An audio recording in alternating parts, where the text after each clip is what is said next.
ముందే అక్కరలిగి అవసరాలు తీర్చిన ఆత్మీయుడా ఎందరు ఉన్నా బంధువు నీవే బంధాలను పెంచిన భాగ్యవంతుడా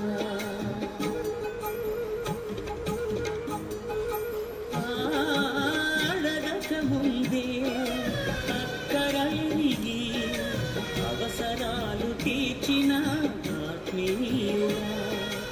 ఎందరు ఉన్నా బంధువు నీవే